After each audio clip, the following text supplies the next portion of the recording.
السلام علیکم ورحمۃ اللہ وبرکاتہ۔ وعلیکم السلام ورحمۃ اللہ وبرکاتہ۔ محترم ناظرین، آج ہم جانیں گے کسی بھی خاتون میت کو غسل دینے اور کفن پہنانے کا اسلامی اور شرعی طریقہ۔ سب سے پہلے جب کسی بھی شخص کا انتقال ہو جائے تو ہمیں یہ دعا پڑھنا چاہیے، انا للہ و انا الیہ راجعون۔ اس کے بعد ہمیں یہ بھی جاننا ضروری ہے کہ میت کو غسل دینے کے لیے کون کون لوگ زیادہ حقدار ہیں۔ میت کو غسل دینے کے لیے قریبی رشتہ دار زیادہ مستحق ہوتے ہیں، اور جو دین کا علم رکھتا ہو اور آداب غسل سے اچھی طرح واقف ہو۔ اور غسل دینے کے لیے لازم ہے کہ مرد مردوں کو اور عورتیں عورتوں کو۔ اس سلسلے میں شوہر اپنی بیوی کی میت کو اور بیوی اپنے شوہر کو میت کو غسل دے سکتی ہے۔ غسل دینے والے کے پاس صرف وہی لوگ موجود ہو جو اس کام میں اس کی مددگار ثابت ہو، اضافی افراد کی موجودگی ناپسندیدہ ہوگی۔ اس طرح اگر میت میں کوئی عیب یا ناگوار چیز نظر آئے تو پردہ پوشی کرنے والی اور لاج رکھنے والی ہو۔ اس سلسلے میں ایک حدیث آئی ہے جس میں نبی اکرم صلی اللہ علیہ وسلم نے فرمایا، جس نے میت کو غسل دیا اور اس کی پردہ پوشی کی، اللہ سبحانہ و تعالی اس کی گناہوں کی 40 مرتبہ پردہ پوشی فرمائے گا۔ سبحان اللہ۔ اب ہم دیکھیں گے غسل کے لیے کون کون سی چیزوں کی ضرورت ہے۔ غسل کے لیے استعمال کیا جانے والا تختہ، زیادہ مقدار صاف اور نیم گرم پانی، صابن، شیمپو وغیرہ،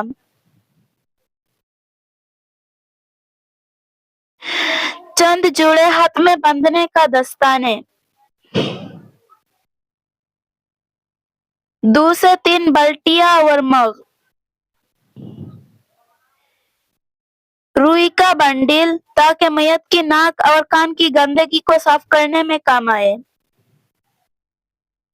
بیری کا پتا، کینچی۔ یہ بھی جاننا ضروری ہے کہ جہاں میت کو غسل دیا جائے گا وہاں کی چاروں طرف پردہ ڈال دیں۔ اس کے بعد خاتون میت کو تختہ پر آہستگی سے رکھ دیں گے۔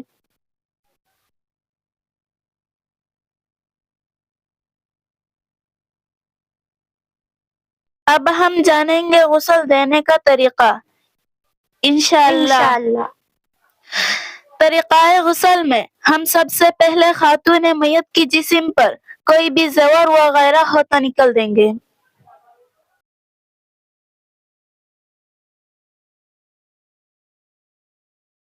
نکال لیا۔ اور میت کی لباس کو احتیاط سے کاٹ کر اتار دیں گے۔ کپڑے اتارنے کے وقت سینے سے ٹخنوں تک ایک موٹی چادر رکھ دیں گے۔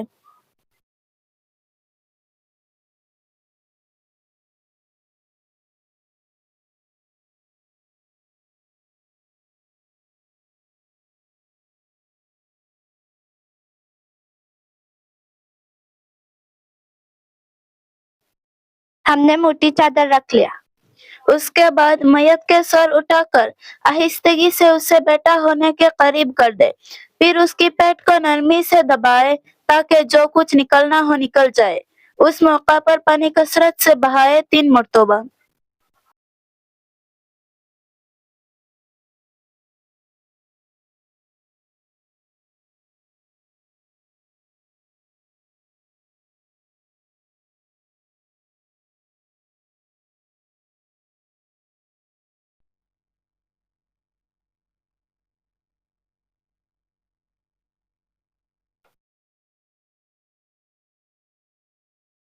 ہم نے پانی 3 مرتبہ بہا لیا۔ اس کے بعد ہاتھ میں دستانے پہن کر میت کو اچھی طرح استنجا کرائے 3 مرتبہ۔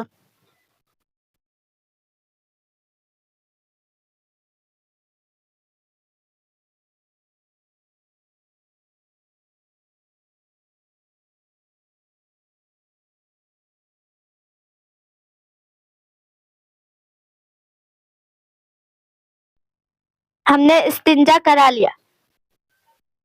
استنجا کے بعد نیچے کی چادر بھی اتار دے. اس طرح اتارے کہ میت کا سطر ظاہر نہ ہو.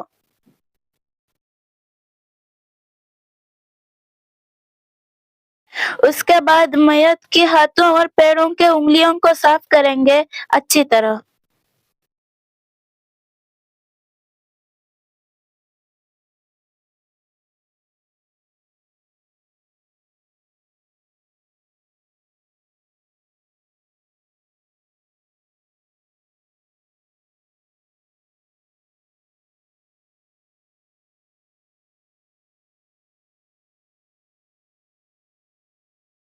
اس کے بعد میت کو وضو کرائے جس طرح نماز کے لیے وضو کیا جاتا ہے. وضو کے وقت منہ، کان اور ناک کی صفائی کرے.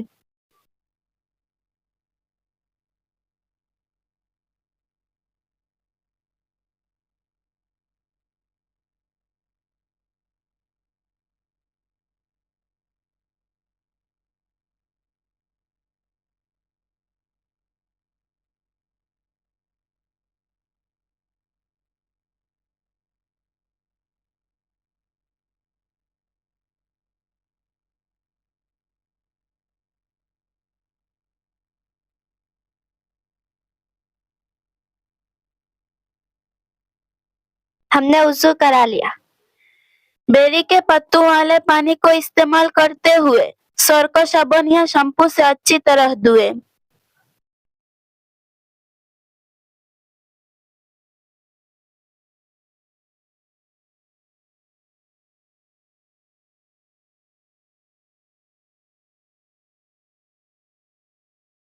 اس کے بعد میت کے دائیں جانب اور بائیں جانب سے سر سے پیر تک 3 مرتبہ اچھی طرح پانی بہائے.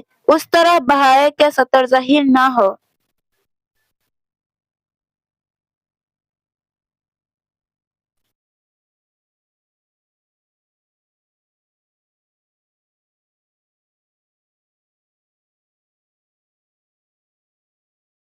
پیر صابن یا شیمپو استعمال کرتے ہوئے میت کے جسم کے سامنے والے حصوں کو گردن سے لے کر پاؤں تک اچھی طرح دھوئے اور 3 مرتبہ اچھی طرح پانی بہائے تاکہ جو بھی میل یا گندگی ہو وہ نکل جائے.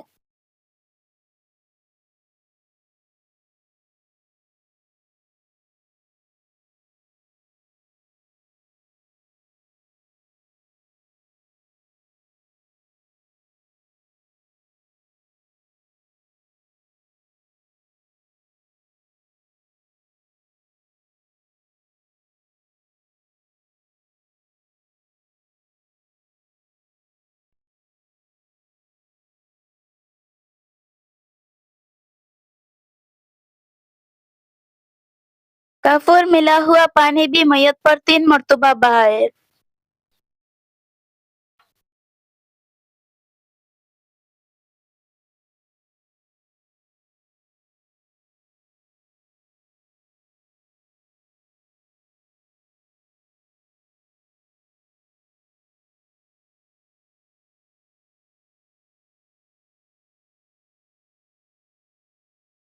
اب میت کو تولیے سے آہستگی سے خشک کر لے اور گیلی چادر نکل کر خشک چادر ڈال دے.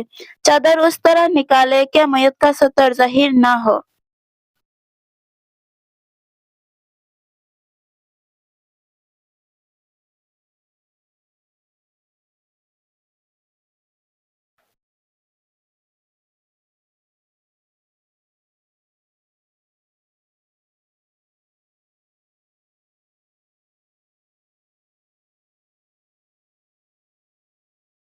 اب سیکھیں گے ہم میت کے کفن پہنانے کا طریقہ. انشاءاللہ. میت اگر مرد ہو تو 3 کپڑے ہوتے ہیں: ازار، لفافہ، قمیض. عورت کے کفن 5 کپڑے ہوتے ہیں: ایک لفافہ جو سب سے بڑی ہوتی ہے، دوسری ازار، تیسری قمیض، چوتھی اوڑھنی، 5ویں سینہ بند. اب ہم 3 پٹیاں اور 5 کپڑوں کو دھونے سے خوشبودار کریں گے.